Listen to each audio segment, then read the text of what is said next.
In this video, I'm going to show you the different stages of clay. There are 6 different stages, and they're all on this screen right now. Okay.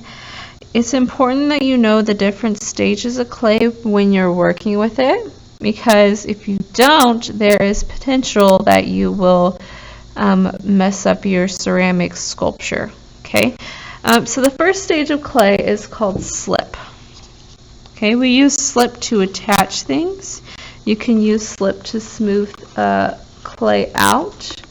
You can use slip to remoisten clay. And it's basically the liquid form of clay. So clay mixed with water. Okay, and it looks like this right here. Okay, my clay is gray, but there are different colors of clay. There's red clay. I think there's also brown clay. So your slip will look the color that the clay is. Okay. The next stage of clay is called workable. Okay, it's when your clay is malleable and you can shape things. This is very workable clay. When I squish it, you can see where my fingers have been. I can use it to mold different shapes. This is workable clay. Okay. The next stage of clay is called leather hard.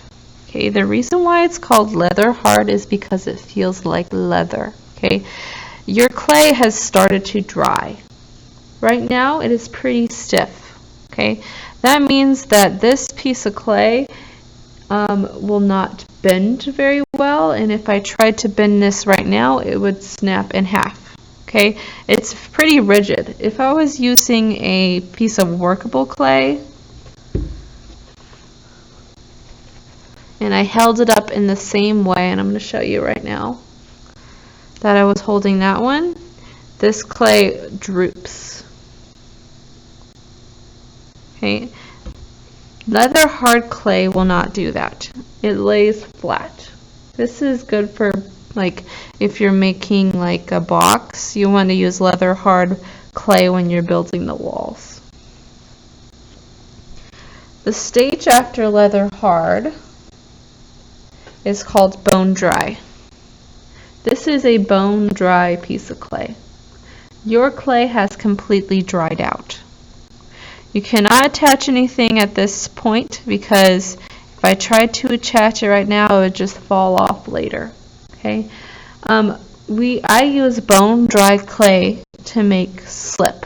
Basically, I pound this into a dust and sprinkle it into some water, and that's how you get slip.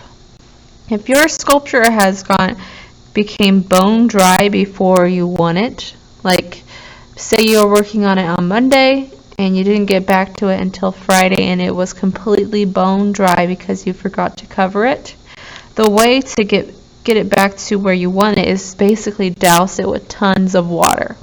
And this takes a long time. Okay, it doesn't take like 2 minutes and you're ready. So if you get to this point and you still want to work on it, there's still ways of getting back to where you need it to be, but you got to make sure that you know what you're doing. Okay, so this is bone dry clay. After your sculpture has become bone dry, actually I'll pull that back, and it's ready for the kiln, I'll put it in the kiln.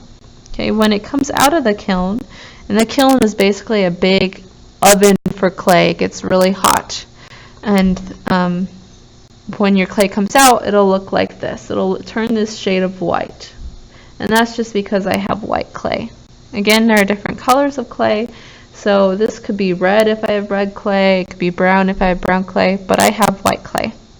Basically, you turn the clay into a rock. If I drop this on the ground right now, this would probably all break, because even though it feels like a rock, it's kind of brittle like glass. So if you drop glass on the ground, it breaks into pieces. That's what will happen with your clay once it comes out of the kiln. And this stage is called bisque wear, and you can also call this ceramic now, okay, because it's been fired in the kiln.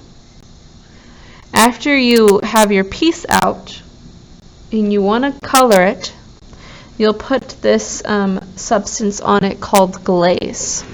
After it's been glazed, and I put it back in the kiln for a second time, it'll come out looking like this. Okay, so this was a green glaze. When it was on the sculpture, it was not this bright green. It was kind of like a dull green, and it wasn't shiny at all. When it comes out of the kiln, it usually brightens up or gets darker, okay, and then it becomes shiny if you put enough layers of glaze on it. And this is called glazed sculptures, glazed ceramics.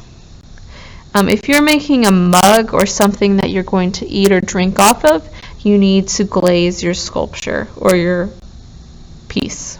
Okay? If you don't do that, you can get water into the clay or the ceramics, and then what will happen is there'll be cracks forming inside of it. So like, say I wanted to drink out of this side, which would be really weird. Over time, there will be cracks on the very bottom of this. And then you have to throw it away because, first of all, it's not food safe. Okay, there's chemicals in clay that you should not consume. So, just to recap, these are the different stages of clay. The first stage is slip, and that's the liquid form. The second stage is workable. Then leather hard, and that's when it's stiff, it's not malleable anymore, it will not bend. Okay. The next one is bone dry. Your piece is completely dry. If it's broken, it will turn into dust, okay, or dirt. After that, it's bisqueware. That's when it's been in the kiln the first time. And then the last stage is glaze, and that's when color is added and it comes out shiny and smooth from the second time in the kiln. Okay. When you're working with clay, you need to know all these stages so that you know how to achieve the most successful sculpture.